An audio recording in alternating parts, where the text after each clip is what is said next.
You play as a cat. Game of the year. Take that, God of War. But let's talk about Stray. This game seemingly came out of nowhere and got all this hype from people who, well, love cats, because you get to play as a cat. Of course you want to play it. So I decided to hop on the cat hype train here and see what it's all about. So we're gonna jump into this game today and see if it's any good. Probably yes, it's good. It's good, guys. It's good. The game opens with no intro, and you get to play with some of the other cats, and that's the whole game of the year. And if you don't believe me that the game is that good, you can meow. You can press circle to meow.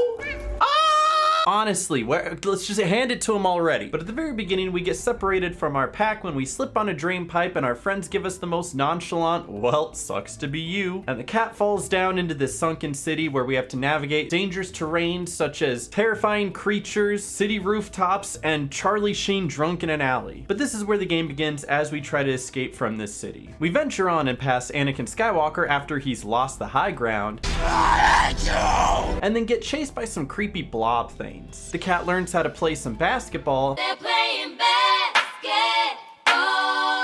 And then we take a break to play our favorite video game, Stray, for the PC. But we turn into a hacker real quick and open the secret tunnel.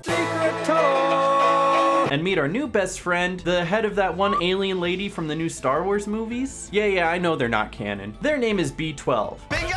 B12, that's not a name, that's a vitamin. But this is gonna be our companion through most of our journey and help us solve puzzles and find collectibles. We go bucket riding, and apparently the bucket has some sort of immunity powers. Lamau, you can't get me in the bucket, loser. And we come down this alleyway where this dude calls the cops on us.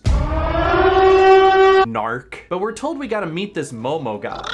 Not that one. And find him upset that the Packers lost again. And because of this, we wear the paper bag of shame. But we gotta find these notebooks hidden around the city, which requires us to do some more parkour and even some safe cracking. But this is where we learn about these things called the Zurks. They seem to eat almost anything that moves and breed at an inconceivable rate. So, the residents of Alabama. After finding all the notebooks, we gotta install this pipe bomb and evade these little gremlins to do it. Then we gotta do this puzzle where we let them out of the cage.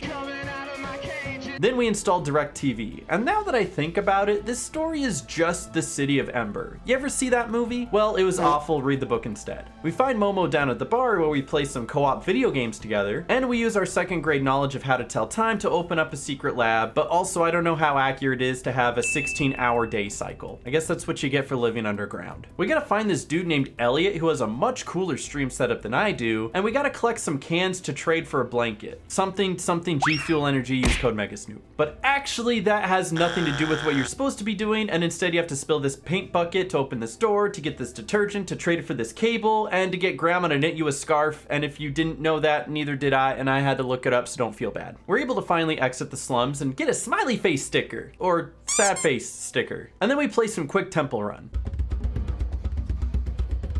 Now we gotta charge up the flashlight gun from Alan Wake, and it kinda just makes the Zurks pop. I love this game. We gotta squeeze through the vents like Among Us.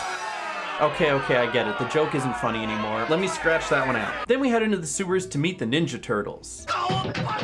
And then we enter what I think is a whale's stomach, and we get attacked again, but I think some of them are trying to make peace. Yeah, okay. Or not. No. And then I see probably the creepiest thing that I've ever experienced that is introduced in a game with a cat. And now I see where the game gets its E10 rating from. Then our robot dies and we gotta make a run for it. And after we make it out, we discover the shocking truth about the scientist. It was me, Barry.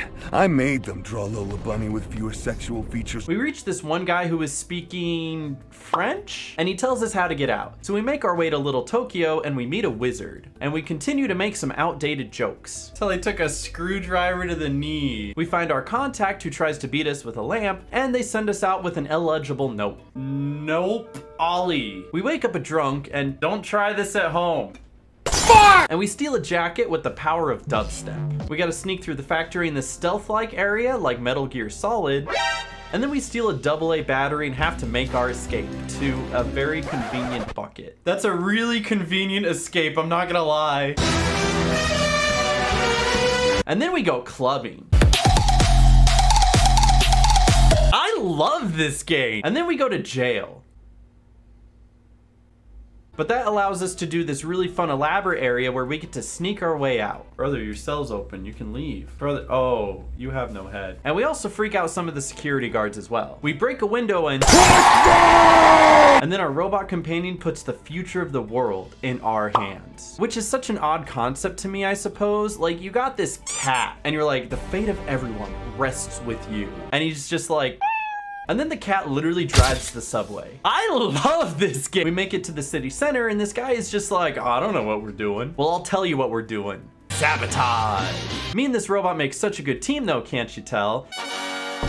And then, spoiler alert, the poor little robot guy gives his life so we can finally see the outside world.